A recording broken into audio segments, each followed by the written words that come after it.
The war table had been set for 14 men, and it held 12 now, which meant 2 of the lords from the eastern ridge had not survived the summer, and I was filling their chairs with younger sons who did not yet know how to sit still.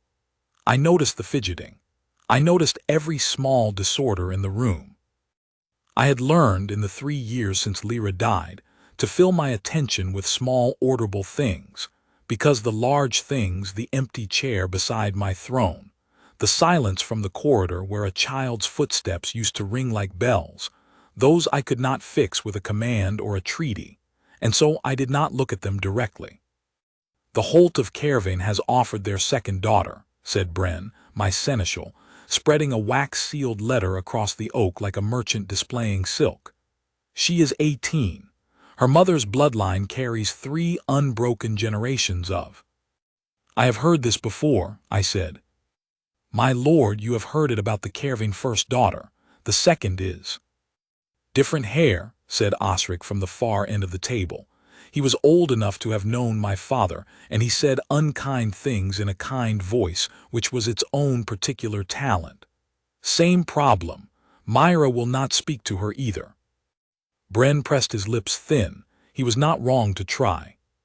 He had been trying for 18 months, since the Valley Lords had begun to ask, with increasing plainness, whether the Alpha King of Valdenmere intended to rule his hold indefinitely without an alliance bond, and whether the contested passes on the western ridge were going to manage themselves.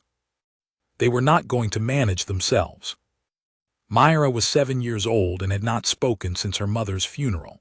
The healers said there was nothing physically wrong. The old Wolfelder, who had known such silences before in children struck by grief, said that some words go so deep into a person that they must be worked back up slowly, like water from a deep well, and that forcing them only broke the rope. I had taken his counsel, and I had not forced her. I had sat with her in the evenings while she drew pictures of horses and star charts and things I could not name, and I had spoken to her steadily and quietly, and told her she did not need to answer.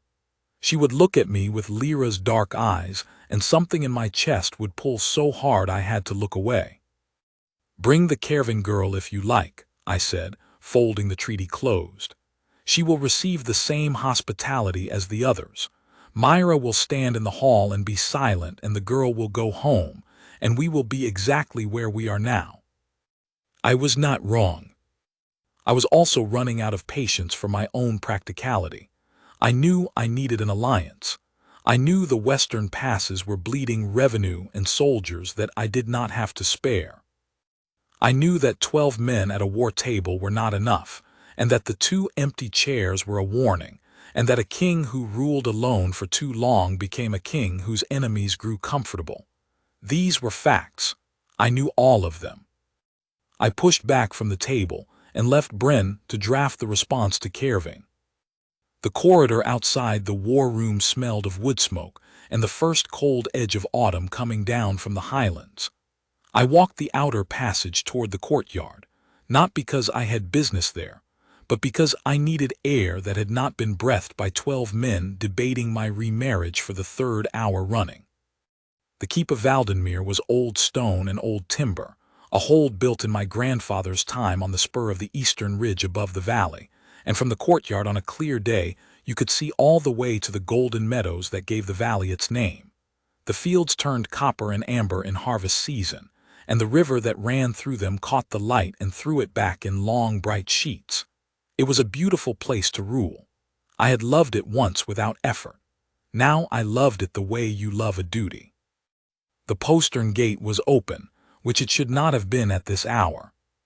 I crossed the yard to it. The gate warden, a young man named Taubus who was better with a sword than with rules, was standing aside with an apologetic posture, speaking to someone I could not yet see around the gate's stone arch. "Only the one night, my lady. The hold doesn't take travelers as a custom." "I understand." The voice was a woman's, quiet and slightly rough with cold. "I'm not asking for custom, I'm asking for your reign." I came around the arch. She was standing in the postern opening with a leather satchel across one shoulder and a canvas wrap bundled over the other, and she was soaked through. The autumn rains had come fast and hard this year, driving down from the highlands in long gray walls, and she had clearly been caught in the worst of it. Her cloak was a dark, saturated weight against her frame. She was slight and brown-haired, and she was not looking at Taubes anymore, but at the horse tied behind her, a bay mare who had her right foreleg lifted slightly off the ground, with the careful economy of an animal that knows something is wrong and is managing it. She was not looking at me at all. "Your horse is lame," I said. She turned. She looked at me with direct, dark eyes that held no particular deference, which was unusual. Most people who encountered me for the first time in my own courtyard arrived at a rapid understanding of where they were and arranged their expressions accordingly. She only looked at me the way she had looked at the horse, steadily, assessing, deciding what was required. "Stone bruise," she said. "Not serious, but she needs 2 days off the road and she can't have them in a ditch." "You're a healer." She glanced at the satchel, among other things.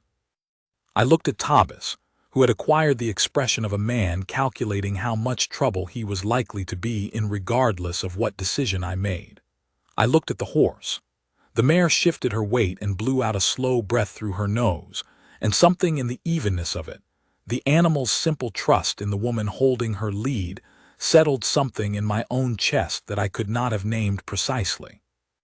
"Give her the herbalist's room," I said to Taubes, "and have the stable master look at the horse." The woman, I did not ask her name that evening. I should have, and I knew it, and I did not looked at me for a moment longer and then nodded. Not with the gratitude of someone who expected less, not with the wariness of someone who expected more. Simply the acknowledgement of a practical arrangement between two people who both understood what the rain was doing. "Thank you," she said, and led the mare toward the stable door. I went back inside. My wolf, who had been quiet for a very long time, who had gone so still in the months after Lyra's death that I sometimes wondered if grief could silence even that, stirred once, very faintly, like an ember that had caught a small draught. I told myself it was the cold air. I went to bed and slept badly, which was not unusual. She was called Senna. I learned this from Myra, which surprised me, because Myra had not volunteered information about anyone in 3 years. She did not write it, she could write, and she used it freely for anything she needed to communicate urgently.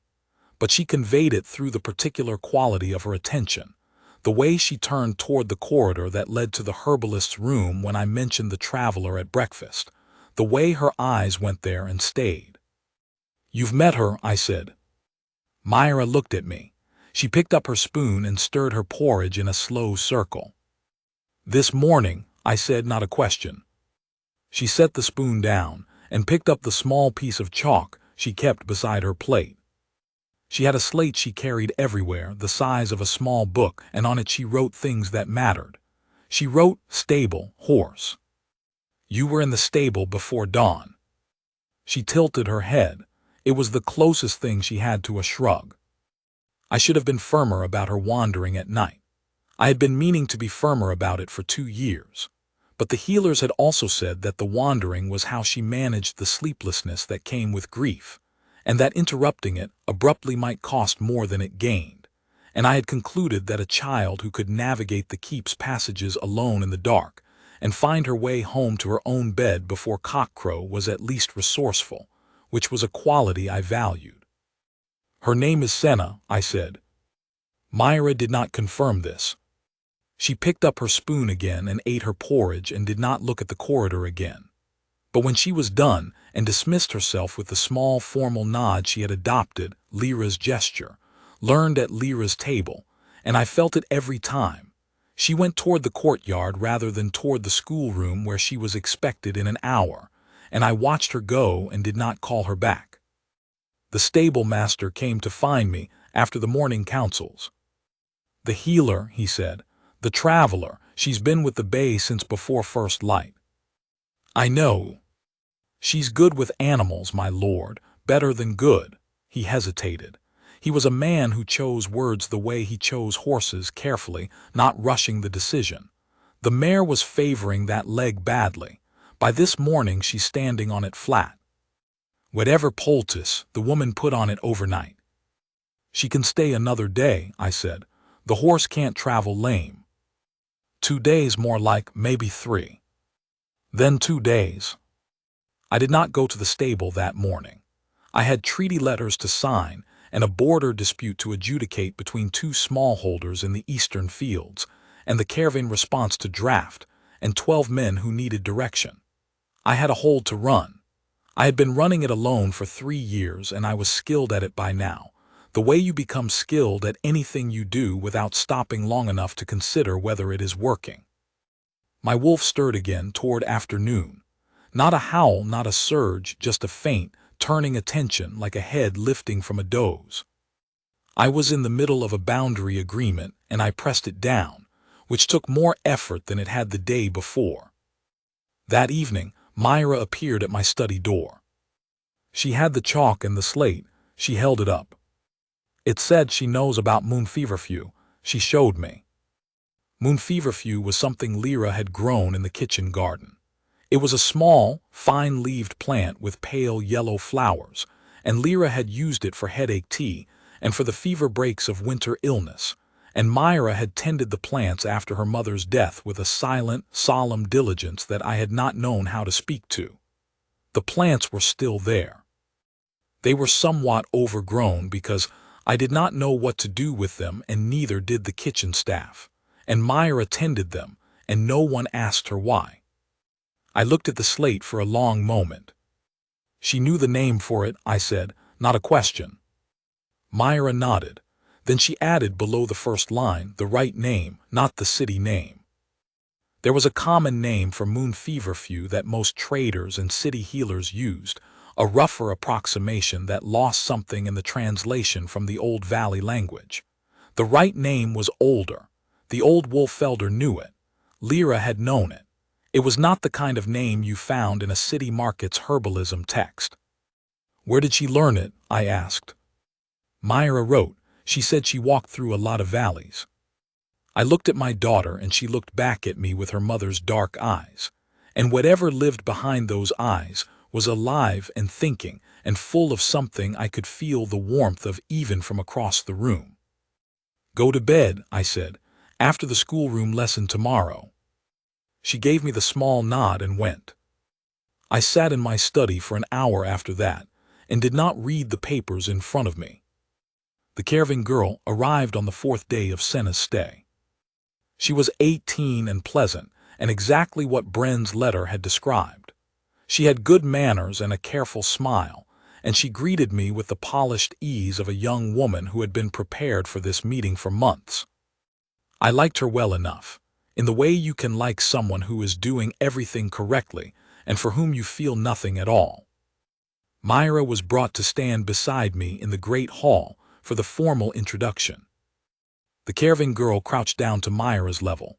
It was a practiced gesture, the right instinct, done with genuine care, and said something warm and direct about having heard how clever she was.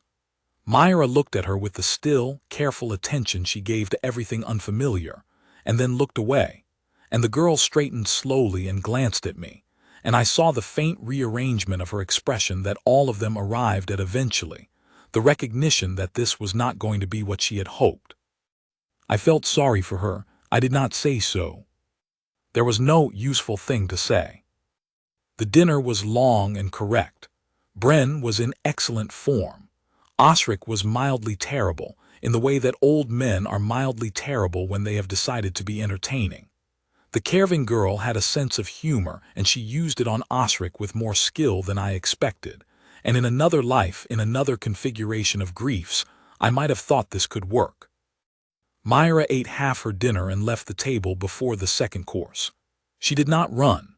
She walked with her small, serious dignity, and one of the kitchen girls followed her out at a nod from me, and I watched her go and picked up my wine and did not drink it.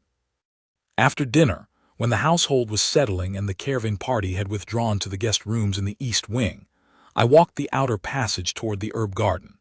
I did not examine why. The night was cold and clear, and the moon was 3/4 full, throwing silver across the stone flags of the courtyard, and the herb garden behind the kitchen block was a quiet place that smelled of thyme and the late-season feverfew that Myra had kept going through 2 summers of patient tending. Senna was there. She was not tending the plants. It was too dark and too cold for that. She was sitting on the low stone bench at the garden's edge with her satchel open beside her, and she was doing what appeared to be an inventory. Small cloth bundles, tied with different colors, laid out on the bench and lifted one at a time and considered and replaced. She had a small clay lamp, shielded from the wind by a curved piece of slate propped against the bench back, and in its light her face was composed and private and entirely unaware of me. My wolf, which had been a quiet and careful presence for 4 days now, not still, not sleeping as it had slept for 3 years, but present and watchful, an animal that had scented something it was not yet ready to name, stirred in my chest with a slowness that was almost painful. Not urgency, something older and less hurried. Recognition, perhaps. The word came to me without my choosing it, and I stood with it for a moment in the cold, moonlit courtyard. She looked up. She did not startle. I had made no effort to be quiet, but she had not been watching the courtyard either, and she looked up at me the way she had in the postern gate, directly, without arrangement, deciding what was required. "I'm keeping your bench," she said. "I don't use the bench," I said, which was true. "Your daughter does." She moved the cloth bundles along to make space that was plainly enough for a large man to sit, and just as plainly an invitation he could decline without awkwardness. She showed me this garden. I crossed the courtyard and sat down on the far end of the bench. The stone was cold, and the night smelled of late herbs and the first edge of frost that would come in another month and kill the last of the growing season. I looked at the feverfew, silver in the moonlight, small and persistent.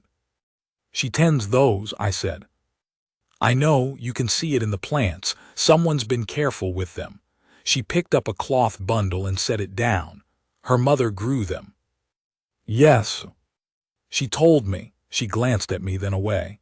Not in words, she showed me. The way she touches them is different from how she touches the rest. I looked at a woman I had spoken to 4 times and wondered how she knew how to say that. "How long have you been walking the valleys?" I said. 6 years. She picked up a different bundle, smaller, tied with blue thread. "I had a home and then I didn't, and the road was easier for a while than the staying. Now I'm not sure the road is easier either, but I've forgotten how to stop." There was no particular weight in how she said this. It was information, plainly offered. She was not asking for sympathy, and she was not performing the absence of it either. She simply said the true thing in the way true things sound when someone has carried them long enough to lose their edge. "What did you have?" I asked. She set down the blue bundle. "A workshop, a house, a teacher who died." She picked up the lamp and tilted it slightly, considering the flame. "A pack that decided a woman who wandered more than she stayed wasn't worth the keeping." She set the lamp down again. "I'm not telling you this for pity. I'm telling you because you asked, and because I find the truth easier than the edited version, and because you've been honest with me since the gate." I had not been particularly honest. I had given her practical hospitality with the minimum of questions, but I understood what she meant. I had not performed either. "The Eastern Ridge pack," I said, not quite a question. The way she had said it, a pack that decided, and the knowledge of the old moon feverfew name. The Eastern Ridge held 2 packs in its highland valleys, small and old, who kept to the old ways of things. She looked at me. "The Thornwall hold," she said, "before it was folded into Cairn's territory." A pause. 3 years ago. I was quiet for a moment. The Thornwall fold had happened on my watch in the first year of my widowhood, when I had been a king running on reflex and duty and not much else. I had signed the boundary agreement. I had not thought much about the individuals it moved. "I didn't know there were healers lost in it," I said. "There were 3 of us who walked out. no blame in her voice. The fact, only the fact. I was the one who kept walking. The moon moved slightly, and the garden shifted into a different angle of silver and dark. My wolf lay in my chest like a warm weight, breathing, not quite sleeping. I had not sat on a cold stone bench at night and talked plainly to another person in 3 years, and I could not have told you, sitting there, whether the warmth I felt was grief finally loosening or something else entirely beginning. "The Caravan Alliance," I said after a long while. "I saw the girl," Senna said. "She seems kind." "She is." Senna picked up the last cloth bundle and put it in the satchel. She did not say anything. "Myra won't speak to her," I said. "She hasn't spoken to anyone since." I stopped. The sentence did not need finishing, and I had not meant to start it. Senna did not push.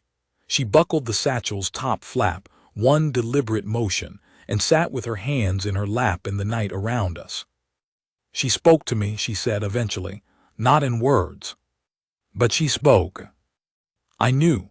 I had read it in the slate. She knows about moon feverfew, the right name, and I had felt it as plainly as anything I had felt since Lyra's death, which was, something is happening that I do not control and cannot order, and I do not know whether to stop it or let it run. "You'll be gone in 2 days," I said. "The horse will be ready in 2 days," she agreed. Not a correction, just the distinction. I looked at her. She looked back at me.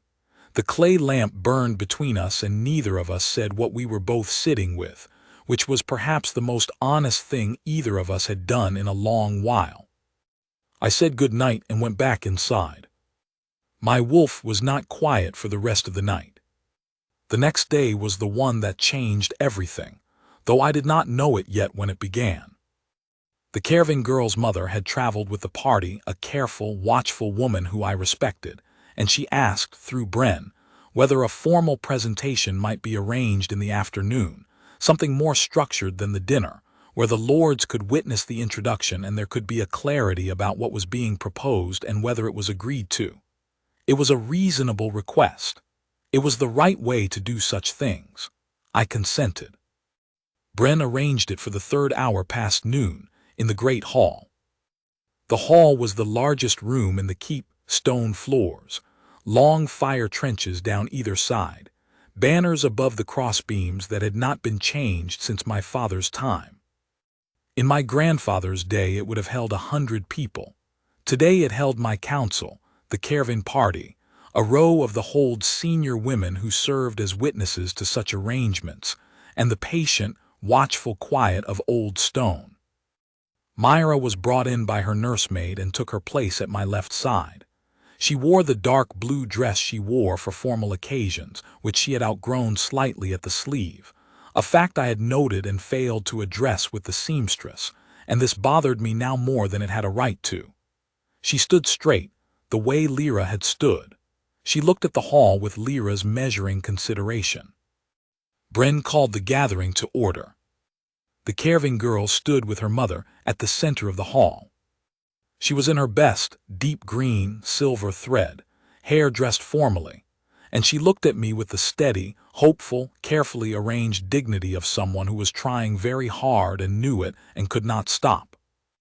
I looked at her and felt nothing that I was supposed to feel, and everything that I felt instead was the wrong shape for this hall and this arrangement, and I pushed it down, because I was a king and I had been pushing things down for 3 years, and I knew how it was done.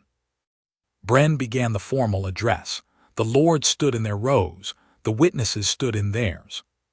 Beside me, Myra stood still. And then the great doors at the far end of the hall opened.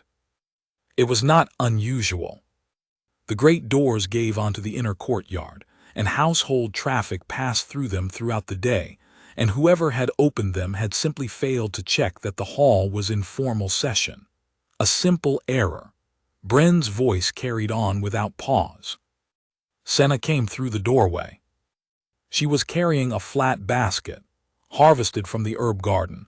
I understood immediately, because she had asked the kitchen mistress that morning for permission to take some of the late-season stock before she left, and the kitchen mistress had given it.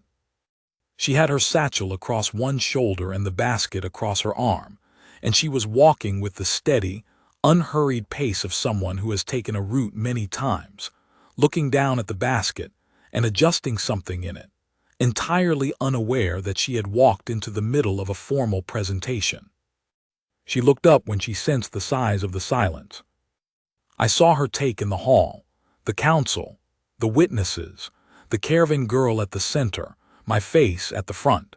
She stopped immediately, and even at this distance I could see the recognition of what she had walked into and the slight, contained apology in her stillness. She began to step backward out of the door. And Myra moved. She did not ask permission. She did not look at me. She did not look at the caravan girl or the council or the witnesses or the lords in their formal rows. She pulled her hand free from where it had been held, quietly in the folds of my surcoat. I had not known she was holding it, and the loss of it registered before I understood what was happening, and she walked. Then she ran. She ran the length of the great hall. I watched my daughter run past 12 members of my war council, past the senior women arranged as witnesses, past the caravan girl, who drew in a quiet, careful breath, past Bren, whose formal address stopped mid-syllable as if the word had been cut with a knife, past the fire trenches and the old banners, and the cold, formal heart of the keep of Valdenmere, which had not known the sound of a running child in 3 years. She went through the great doors. The whole hall held its breath. I followed. I did not instruct the council. I did not excuse myself to the caravan party. I did not arrange my exit. I simply followed my daughter through the great doors and into the courtyard. The autumn sun was sharp and flat in the yard, throwing long shadows from the keep's eastern wall across the flagstones. Senna had set the basket down on the courtyard stones and crouched, and Myra had her arms around Senna's waist and her face pressed into the side of Senna's neck, and Senna had her arms around my daughter and her eyes were closed. And for a moment, a held, still, suspended moment that seemed to take up far more time than it actually occupied, neither of them moved. I stood in the doorway. My wolf rose in my chest like a tide coming in over a long, flat beach, steady, unhurried, enormous, unstoppable. Not the surge I might have expected. Not a howl. A flooding in, quiet and total, the way water fills every hollow of a stone until there is no hollow left. Senna opened her eyes. She looked at me across the width of the courtyard with my daughter's arms around her waist and the afternoon light in her hair and the basket of herbs on the ground beside her knee, and she did not say anything. There was nothing practical to say. There was nothing that could be said that the moment had not already said more plainly. And then my daughter's voice came. 3 years. 3 years since I had heard it, high and slightly rough and real, the voice I heard in memory every day and in waking life not at all. One word. Stay. She said it to Senna. She said it into the side of her neck, muffled and clear at the same time, a child's voice that had found the word it needed and did not wait any longer to use it. The courtyard rang with it. I heard footsteps behind me.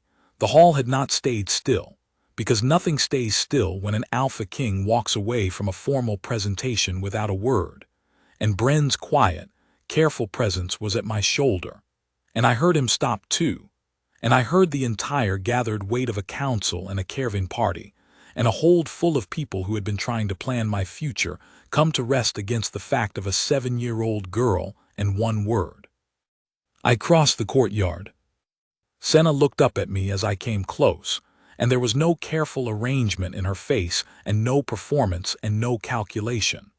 There was the same thing I had seen in the postern gate 4 days ago and at the herb garden bench last night, the direct look of someone deciding what was required.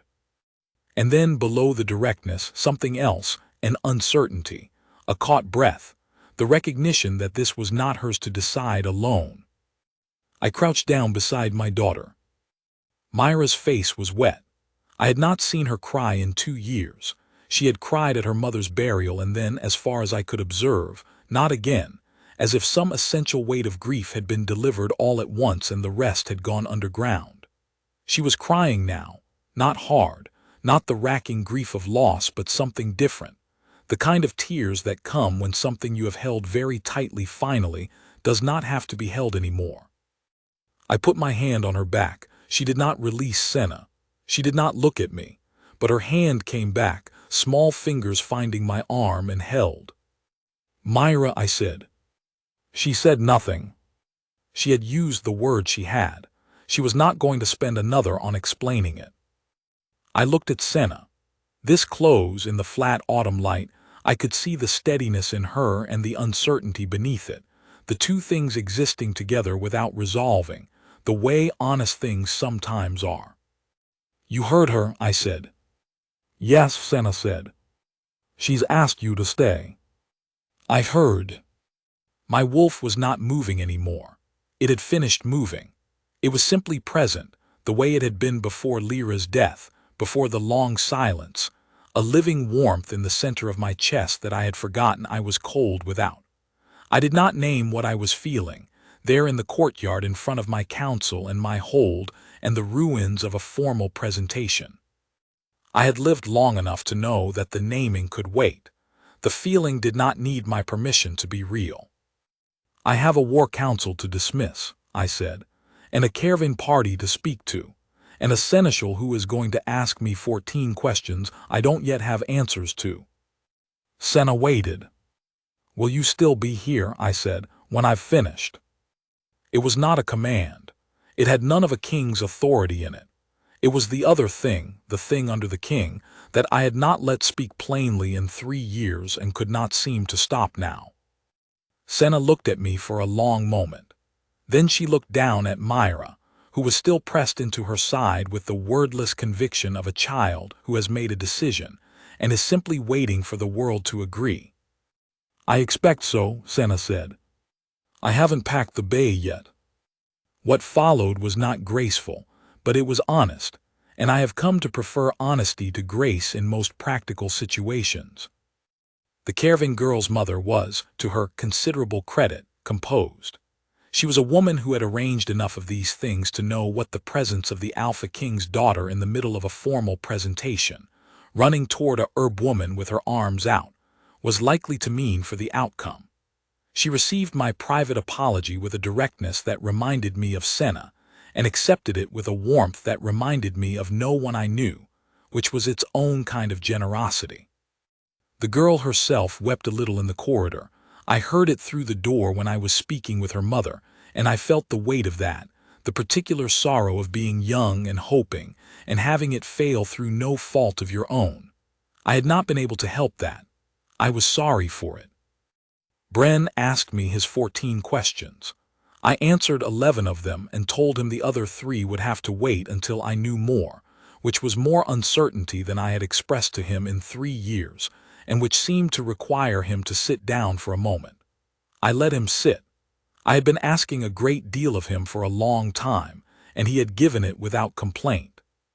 Osric, predictably, said nothing useful and smiled in a way that meant he had expected this, and was pleased to have been right about something so complicated. The council dispersed. The caravan party departed in the morning, with every courtesy extended, and with the boundary road agreements that had been the practical underpinning of the proposed alliance renegotiated into a form that did not require a marriage, which took 3 more days and 2 hard sessions at the war table.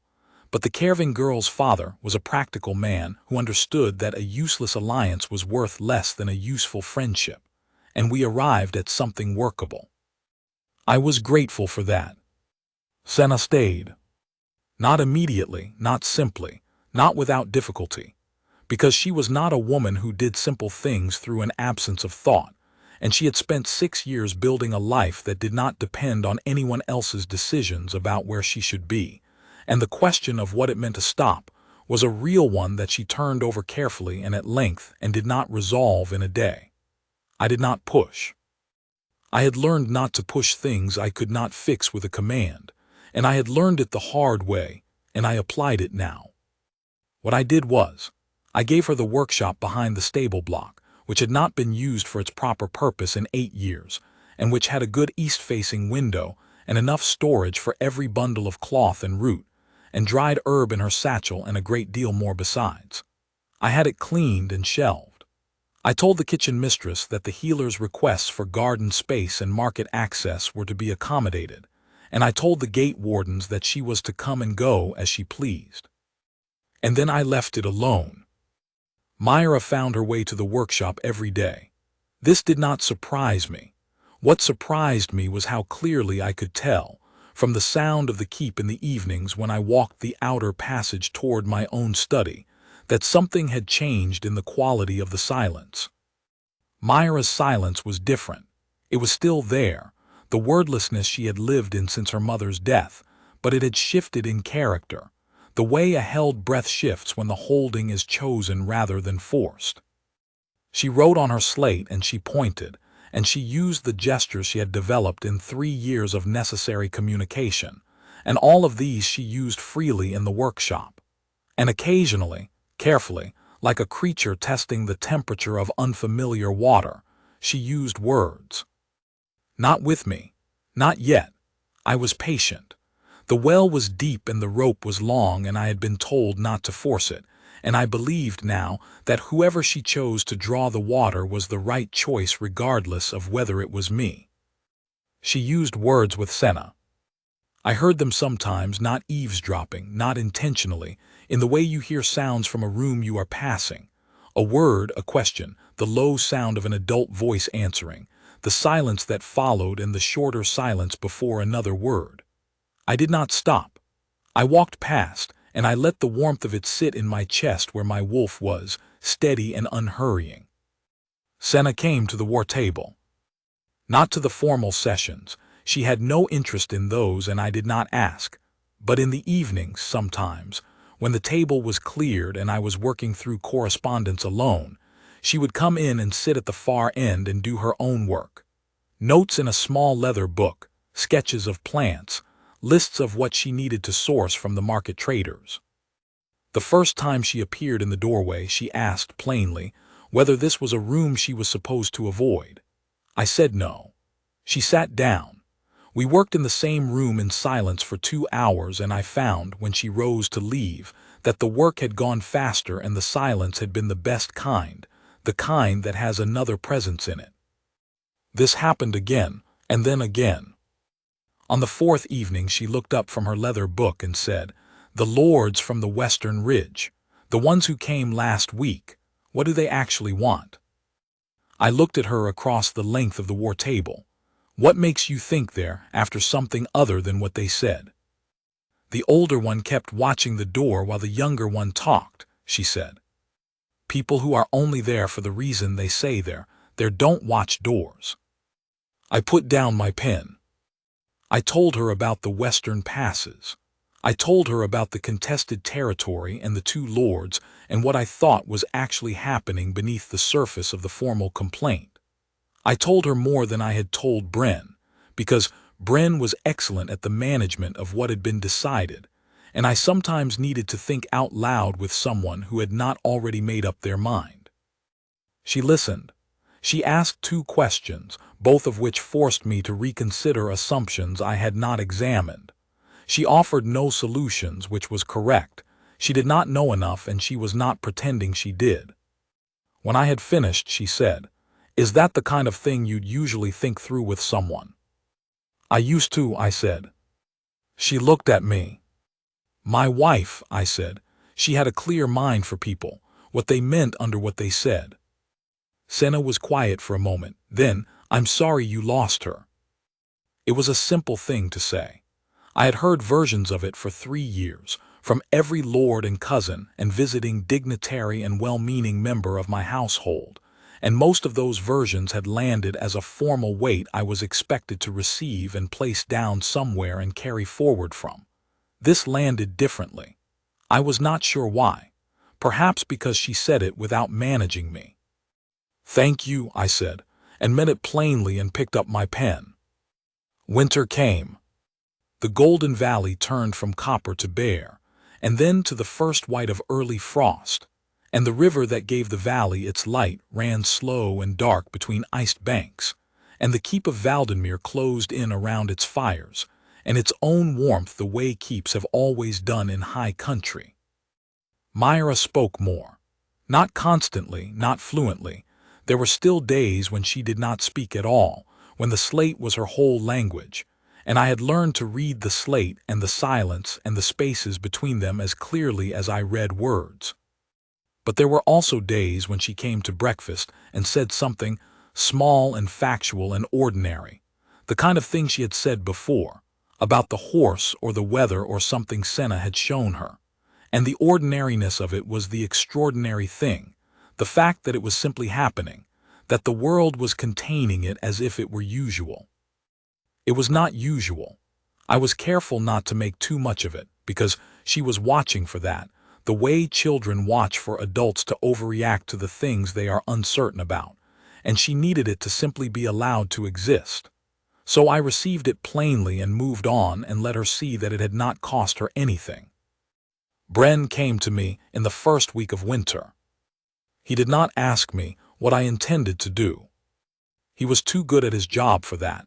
He had seen me trying to decide something without acknowledging I was deciding it, and he had learned to let me arrive at decisions in my own order. What he did was, he placed on the war table a brief summary of the alliance inquiries that had been pending since the Kervin arrangement had been declined, and he said that these were matters for my judgment, and he would receive my direction in due course. I looked at the summary. I looked at it for a while. Then I said, "Put them aside." Bren did not change his expression. "My lord." "For the season," I said. "There are border agreements more pressing than alliance inquiries, and I'd rather close the Western Ridge issue before the spring thaw than have it running into another season unresolved." "Of course," Bren said. He gathered the papers. At the door he paused, which was unusual. He said, "She's good for Myra." "Yes," I said. "She's good for the hold, too," he said. "The stable master says the horses have been in better health since October than they've been in 3 years. The kitchen mistress says she's never had anyone make such efficient use of the herb garden. 2 of the younger women who serve in the house have asked her for healer's lessons, and she's given them." "I know," I said.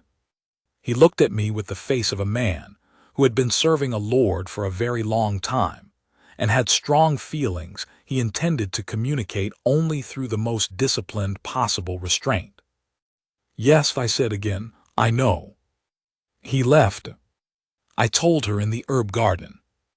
Not the whole of it, not in the formal language of claiming, not with the hold as witness, not with any of the ceremony that the occasion might have warranted. Myra was asleep.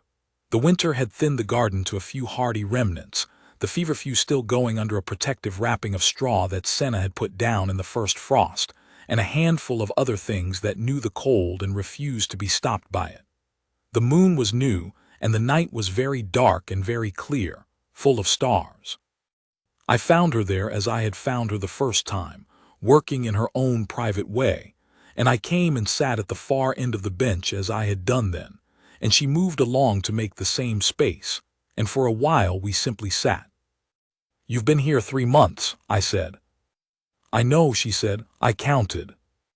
"Are you still deciding whether to stay?" She was quiet for a moment. The cold came up through the stone bench and settled into my bones, which I did not mind. I had sat in colder places. "I stopped deciding around the 2nd month, she said. "I've been sitting with it since then." "There's a difference. Deciding is when you're still trying to make it come out the way you want," she said. "Sitting with it is when you know what it is, and you're waiting to see if you're brave enough." I turned to look at her. She was looking at the garden, at the straw-covered feverfew, at the things that refused to stop for the cold. "I was wrong," I said, "about the Thornwall fold. Not wrong that the boundary needed adjusting, but wrong that I understood what it cost the people in it. I should have looked more carefully." She was quiet. "I can't give that back," I said. "I know that." "No," she agreed. "I can stop doing it that way," I said. "I have been trying to." She turned to look at me then. The starlight was thin and the clay lamp was on the other side of the bench from where I sat, and she was partly in shadow, but her eyes were clear. "You've been different since October," she said. "I noticed." "You notice most things." "I do," she agreed without apology. "It's not always comfortable." "No," I said. "I imagine it isn't." She looked at me for a long moment. My wolf was very still, not the old stillness of grief, nothing like that, but the stillness of an animal that knows it is in the right place and does not need to search further. A warmth that asked nothing and required nothing and simply was. "Myra is going to ask you," Senna said. "I know.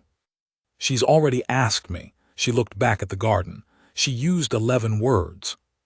I counted those too. I thought about my daughter who had used one word in a sunlit courtyard and changed everything, and who had since been finding words the way you find footholds on a difficult slope, one at a time, carefully, testing the weight. 11 words. She had spent 11 words on this. "What did you say to her?" I said. "I said I didn't know yet," Senna said, "because I didn't." "Do you know now?" The lamp guttered in a small gust from the ridge. She put her hand over it and the flame steadied, and she kept her hand there, and the garden was warm in one small circle of light. "I think so," she said. It was not a declaration. It was not a ceremony. It was two people on a cold bench in a dark herb garden, being honest with each other, which was what we had been doing since a postern gate in the rain, and it seemed, finally, to be enough. I put my hand over hers, over the lamp, and the warmth of the flame came up between our palms, and the stars above the valley were very bright, and the feverfew was there under its straw, waiting. The bond came quietly. Not in a burst, not with the thunder of it that the old stories describe, not with the physical blaze of a mark burning to life, though the mark came in time, soft and warm on the inside of my wrist where my pulse ran, a thing I noticed over the following week the way you notice the first buds of spring, gradually, and then all at once. The bond itself simply opened, the way a room opens when someone finally unlocks a window that has been shut too long. A rush of cold, clean air, and then the settling of the warmth that follows after. I knew her. That was the central fact of it, and the most ordinary and the most astonishing. Not the details of her history, though those I came to know, but the shape of her, the quality of attention she brought to things, the way she held the particular grief of a held-back life, and the particular patience of someone who had learned not to hurry things that needed time. I knew that shape. My wolf had known it before I admitted it. The council did not require a formal announcement. Bren managed the relevant correspondence with his usual discretion and efficiency. The lords of the valley, who had spent 18 months pressing me toward an alliance marriage, received the news of the healer from the eastern ridges in various ways. Osric, with the insufferable satisfaction of a man who had seen this coming from the postern gate. The others with the careful recalibration of people, deciding whether this was advantageous, and concluding that a stable alpha king was preferable to an unstable one, whatever the circumstances. The caravan mother sent a brief, gracious letter in the spring. I was grateful for it. Myra began speaking in full sentences. Not all at once, gradually, in the way she did everything, with the deliberateness of someone who has learned to value what can be lost and treats each word as a thing worth using well. She spoke to me most mornings now, at breakfast, in the ordinary way of a child who has things to report and opinions to register and questions that cannot wait. She spoke to Senna in longer conversations that I sometimes heard from the passage and did not enter, because they were not mine to enter. She spoke to the stable master about the horses, and to the old Wolfelder about the names of things, and to the kitchen mistress about the garden, and the hold heard her voice again after 3 years of silence, and received it the way you receive something you had stopped expecting. Quietly, not drawing attention to it, careful not to make it fragile by looking at it too directly. She did not call Senna her mother. She called her Senna, with the particular weight she gave to things that mattered. This was its own kind of naming, and I understood it, and I believed Senna understood it too. Spring came, the valley turned gold again. I stood at the courtyard gate at dawn, as I did some mornings, and watched the light come across the meadows and the river catch it and throw it back. The fields were turning, the new growth coming through the winter gray, the long copper and amber that would deepen into summer. The air smelled of wet earth and the cold edge of the night just going. I heard footsteps behind me. Both sets. The small, certain ones I had learned again to hear without bracing, and the steadier ones I had learned without meaning to, in the way you learn the sound of someone who moves through the spaces of your life until the sound becomes simply the texture of those spaces. Myra came and stood beside me and looked out at the valley with her father's evaluating squint, which I had apparently given her without noticing. Senna came and stood on my other side, her satchel already over her shoulder. She was going to the market in the lower town, as she did on Tuesdays, with the kitchen mistress's list and her own. She looked out at the valley with the direct, assessing look she brought to everything. "The river's running high," she said. "Snow melt," I said. "It'll settle by the month's end." She nodded. Then she glanced at me sideways. She had a look she sometimes gave me that was mostly dry, slightly warm, impossible to mistake, and she said, "You've been standing here for 20 minutes." "I counted," Myra said, with her father's flatness of delivery. Senna laughed. It was a real laugh, quick and unguarded, and she pressed her hand briefly over her mouth the way she did when something caught her off guard, and I felt the warmth of my wolf and the warmth of the morning and the warmth of my daughter quoting me at my own seriousness, all at once. "Go to the market," I said to Senna. "I intend to," she said. "And come back." She looked at me. The look was direct and warm and without any edge of uncertainty, and it was the look I had been looking for. I understood now, long before I knew I was looking. "I intend to do that too," she said. She went through the gate. Myra watched her go. Then she leaned very slightly against my arm. She did not take my hand the way small children do. She was past that, she leaned instead. A different kind of contact, chosen, and we both watched the valley in the early light, the gold fields and the bright river and the long blue shadow of the ridge pulling back as the sun climbed. "She'll be back before noon," Myra said. "She will," I agreed. "And she'll have brought the wrong nutmeg," Myra said. "She always gets the wrong kind." "She gets the kind she prefers," I said. "She considers it the right kind." Myra made a sound that was the closest she came to a snort. "It isn't." "You can tell her that." "I already have," she said. "She said I was correct and kept buying the wrong one." I looked down at my daughter. She was looking at the valley, her dark eyes full of a private amusement that was entirely her own, that had come from somewhere in the long quiet of the past 3 years, and arrived on her face as something new and unborrowed. I put my arm around her shoulders carefully. She leaned a little more. The valley held its light. I had built this hold on duty and treaty, and the particular cold mathematics of ruling a contested territory alone. I had been good at it. I was still good at it, and the territory was less contested than it had been, and the 12 men at the war table were settling into the habits of a council that expected to be here for a long time. But I had also built something else. In the months between a postern gate in autumn rain and a garden bench under winter stars, and what I had built was the ordinary thing, the thing that keeps and rules and titles are supposed to serve and rarely do. A morning at a courtyard gate with the sound of familiar footsteps, and a daughter who leaned against my arm and argued about nutmeg, and the certainty, the simple, undeniable, destined certainty, that the hold of Valdenmere smelled like herbs and wood smoke and horse liniment, and the kind of rightness that cannot be arranged or commanded or drafted into a treaty. It had to be walked through a postern gate in the rain, carrying a satchel and a lame horse.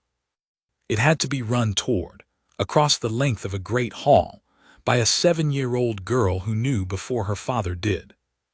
That was all. That and one word, said into the side of a stranger's neck in a sunlit courtyard, with the whole war council looking on. Stay. She did.